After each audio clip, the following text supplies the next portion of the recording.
अस्सलाम वालेकुम स्टूडेंट्स, कैसे हो आप लोग। मैं अली हैदर, आपका कंप्यूटर साइंस का लेक्चरर। बेटा जी, आज हमें चैप्टर नंबर 5 सब प्रोग्राम एंड फाइल हैंडलिंग के एक्सरसाइज के हवाले से बात करनी है। लास्ट वीक के अंदर हमने इस चैप्टर की थ्योरी को मुकम्मल पढ़ लिया था, तो आज हम इसके एक्सरसाइज के हवाले से बात करेंगे। बेटा जी, एक्सरसाइज हमारे 3 contents MCQs, fill in the blanks और ट्रू फॉल्स पर मुश्तमिल है। 1 बाय 1 इन तीनों के हवाले से हमने बात करेंगे। तो सबसे पहले हमने पहले कंटेंट MCQs को डील करना है। MCQs बेटा, हर स्टेटमेंट के 4 पॉसिबल आंसर है और जो सबसे बेस्ट वन होगा उसको हमने चूज़ करना है। स्टेटमेंट नंबर 1 है, लेफ्ट ब्रैकेट के अंदर यानी पैरेंथेसिस दिया हुआ है पाकिस्तान और 3 इक्वल्स टू। इससे मुराद क्या है कि लेफ़्ट हमारे पास एक ऐसा फंक्शन है स्ट्रिंग वेरिएबल्स के लिए जिसके अंदर हम आगे जो पैरेंथेसिस के अंदर जितने भी हमें नंबर्स दिए गए होते हैं उनके मुताबिक हमने जो लेफ़्ट साइड पे पहले उतने हिस्से होते हैं उनको प्रिंट करवाना होता है। तो यहाँ पे जो स्ट्रिंग दी गई वो पाकिस्तान है और आगे 3 लिखा हुआ है, यानी कि पाकिस्तान के जो पहले 3 हिस्से हैं उनको हमने यहाँ पर प्रिंट करवाना है। तो ऑप्शन नंबर ए है PA की स्मॉल लेटर्स में, ऑप्शन नंबर बी है PA के हमारे पास बड़े लेटर्स में कैपिटल लेटर्स में, और ऑप्शन नंबर हमारे पास सी है PA के, और ऑप्शन नंबर सी है हमारे पास KIS। तो ऑप्शन नंबर ए हमारे पास सही आंसर है। स्टेटमेंट नंबर 2 है, the outer of a function int -f 5.7 के जो इंट फंक्शन के आउटर साइड पे हमारे पास आउटपुट क्या इसकी जनरेट होगी। ऑप्शन नंबर ए -5, -4, -6 और -7। तो इसकी आउटपुट -6 हमारे पास जनरेट होगी। स्टेटमेंट नंबर 3 है, राइट x, n विल के इसका हमारे पास x, n जो हमारे पास पैरेंथेसिस है इसके अंदर इसकी आउटपुट क्या जनरेट होगी जब हम राइट फंक्शन को इसको एग्जीक्यूट करवाएंगे। स्टेटमेंट ऑप्शन नंबर ए है, leave n spaces at the right of the string कि जो x नाम की जो स्ट्रिंग है उसकी राइट साइड पे हम जो n स्पेसिस को छोड़ेंगे। Statement number option number B है, leave n space at the left of the string x कि जो x स्ट्रिंग है उसकी लेफ्ट साइड पे हम n स्पेसिस एंटर करेंगे। या स्टेटमेंट नंबर 3 है जी, सॉरी ऑप्शन नंबर सी है जी, leave n characters from the right side कि n करेक्टर को हम लीव करेंगे, उतनी जगह छोड़ देंगे राइट साइड पे। ऑप्शन नंबर सी है डी है हमारे पास, select n spaces from the right side के राइट साइड से हमने n स्पेसिस को सिलेक्ट करना है। तो ऑप्शन नंबर सी यानी कि leave n characters from the right side के जो n करेक्टर्स को राइट साइड से छोड़ना है, उतनी जगह खाली छोड़नी है, ये हमारे पास सही आंसर है। स्टेटमेंट नंबर 4 है, the dash function is use to convert ASCII codes to its character equivalent कि वो कौन सा फंक्शन है जो आस्क की कोड को कन्वर्ट करता है उस करेक्टर में जिसके वो बराबर होता है। ऑप्शन नंबर ए है हमारे पास CHAR function, option number B है हमारे पास CHR function, option number D है CHAR फंक्शन, या ऑप्शन नंबर डी है CHR फंक्शन। तो option number D CHR string function यहाँ पे यूज़ किया जाता है। स्टेटमेंट नंबर 5 है, instructions that are written once in the main program और independently and can be called many times in the main program is called कि वो हदायत जो प्रोग्राम के अंदर एक दफ़ा ही लिखी जाती हैं और उनको बहुत दफ़ा मेन प्रोग्राम के अंदर कॉल की जाती है उनको हम कहते हैं। Option number A control statement, option number B loop, option number C sub program, या ऑप्शन नंबर डी नन। तो option number C sub program सही आंसर है। नेक्स्ट हमारे पास जी स्टेटमेंट नंबर 6 है, tan x इक्वल्स टू के tan x जो function है वो किसके बराबर है, साइन ओवर कोटेंजेंट, या फिर option number B cotangent, option number C cosine over sine, या option number D sine over cos. तो ऑप्शन नंबर डी यानी कि साइन ओवर कोस सही आंसर है। स्टेटमेंट नंबर 7 है, the output of SGN -4 is कि SGN -4 की आउटपुट क्या होगी, minus sign, plus sign, zero या नन। तो नन ऑप्शन नंबर डी सही आंसर है। स्टेटमेंट नंबर 8 है, a file is activated with one of the following statement before its use कि फ़ाइल को हम एक्टिवेट करते हैं जब एक से ज़्यादा 10 जेल में से कौन सी स्टेटमेंट को हम एक्टिव करते हैं।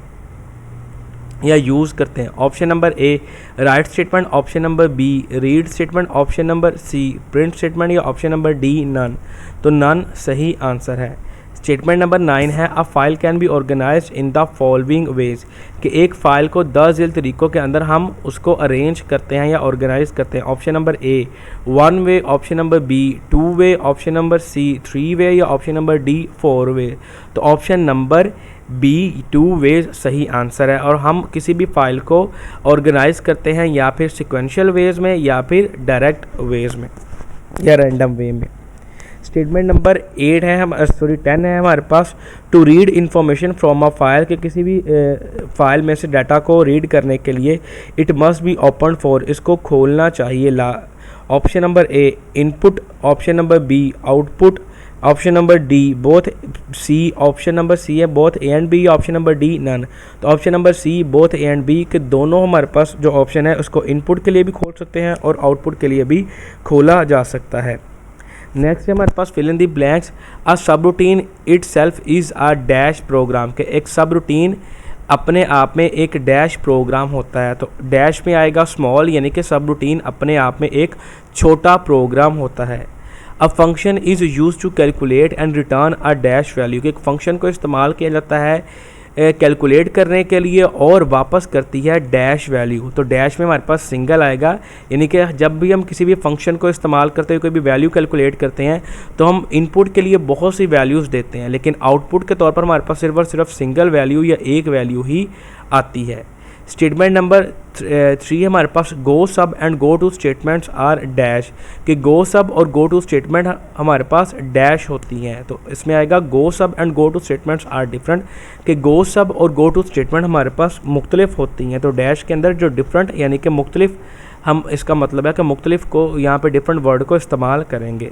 स्टेटमेंट नंबर 4 है a go sub is use to invoke a dash, कि गो सब को इस्तेमाल करते हुए हम किसी भी डैश को इस्तेमाल कर सकते हैं या उस स्टेटमेंट को एक्टिवेट कर सकते हैं। तो यहाँ पे आएगा सब रूटीन, कि गो सब स्टेटमेंट को इस्तेमाल करते हुए हम जो सब रूटीन होती है उसको इस्तेमाल करते हैं या उसको एग्जीक्यूट होना शुरू हो जाती है।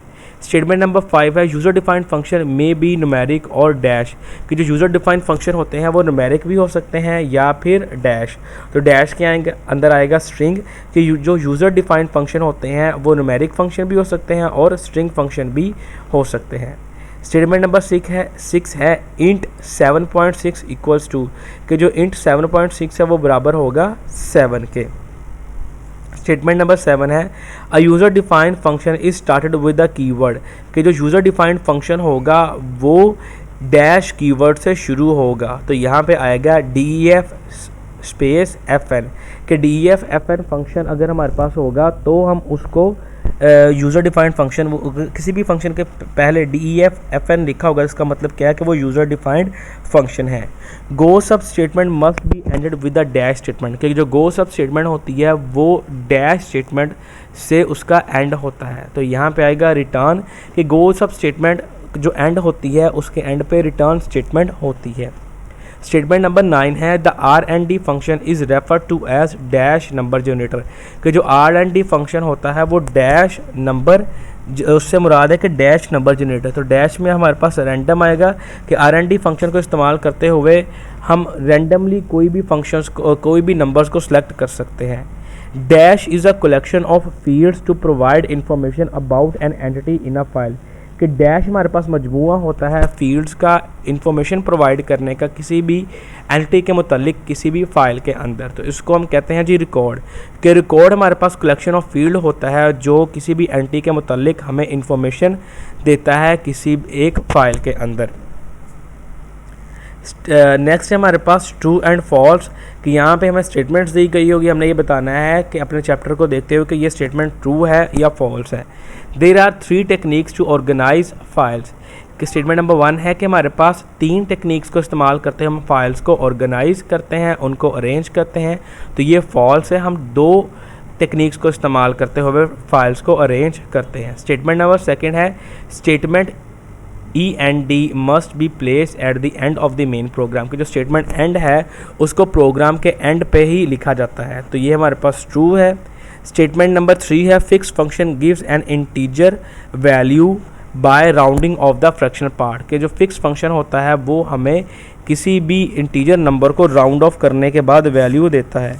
तो ये हमारे पास गलत है, फिक्स स्टेटमेंट ऐसा काम नहीं करता, वो जस्ट जो फिक्स वैल्यू होती है वही हमें असाइन करता है, उसके अलावा वो और हमें कुछ भी स्टेटमेंट को या उस नंबर को राउंडेड ऑफ नहीं करता। नेक्स्ट है हमारे पास statement number 4, subroutines are not easy to design and debug and modify, कि जो सब रूटीन्स होती है उनको ना तो वो डिज़ाइन करना आसान है और ना डीबग करना आसान है और ना ही उनमें कुछ चेंजेस लाना आसान होती है। तो ये भी स्टेटमेंट गलत है कि सब रूटीन के अंदर हम चेंजेस भी बआसानी कर सकते हैं, उनको हम डिज़ाइन भी बआसानी कर सकते हैं और उनके अंदर जो एरर्स होते हैं वो भी फाइंड आउट करना ज़्यादा इजी होते हैं निस्बतन एक पूरी की पूरी वैल्यू के या दूसरे किसी भी और हम प्रोग्राम को अगर इस्तेमाल करें। स्टेटमेंट नंबर 5 है, a function is associated with 2 statement गो सब एंड रिटर्न, कि जो एक फंक्शन होता है वो सिर्फ और सिर्फ 2 स्टेटमेंट से ही उसका ताल्लुक होता है, यानी कि गो सब और रिटर्न। तो ऐसी बात गलत नहीं, स्टेटमेंट का एक फंक्शन का मुख्तलिफ स्टेटमेंट से ताल्लुक हो सकता है, उसके अंदर मुख्तलिफ स्टेटमेंट्स हो सकती हैं। स्टेटमेंट नंबर 6 है, a file is an organise collection of records, कि जो फाइल होती है वो ऑर्गेनाइज कलेक्शन ऑफ रिकॉर्ड्स होती है। तो ये गलत है, हमारे पास फील्ड्स के अंदर डाटा स्टोर किया जाता है फाइल के अंदर। नेक्स्ट है हमारे पास स्टेटमेंट नंबर 7 है, an open statement must contain a reference to the file, कि एक ओपन स्टेटमेंट को हमारे पास रेफरेंस चाहिए होता है किसी भी फाइल का। तो ये स्टेटमेंट ट्रू है। स्टेटमेंट नंबर 8 है, built in functions can also be called defined as library function, के बिल्ट इन फंक्शन को लाइब्रेरी फंक्शन भी कहा जाता है। तो ये स्टेटमेंट भी ट्रू है। स्टेटमेंट नंबर 9 है, a file open for output is use to read data from it, कि एक फ़ाइल को जब हम ओपन करते हैं तो सिर्फ़ और सिर्फ जिसकी आउटपुट को हम देखते हैं उसको सिर्फ़ और सिर्फ हम रीड ही कर सकते हैं। तो ये गलत है, हम उसको मॉडिफाई भी कर सकते हैं, यानी कि उसको एडिट भी किया जा सकता है, उस पर चीज़ों को डिलीट भी किया जा सकता है और ऐड भी किया जा सकता है। स्टेटमेंट नंबर 10 है, the keyword use for using सब रूटीन्स आर गो सब एंड रिटर्न, के वो कीवर्ड जो सिर्फ और सिर्फ रूटीन के सब रूटीन के लिए इस्तेमाल किए जाते हैं वो होते हैं जी गो सब और रिटर्न। थैंक यू बेटा जी। अगर आज के लेक्चर के वजह से कोई इशू हो या किसी बात की समझ ना लगे तो इस ईमेल एड्रेस पे आप राब्ता कर सकते हैं। फ़ी अमानिल्लाह बेटा जी।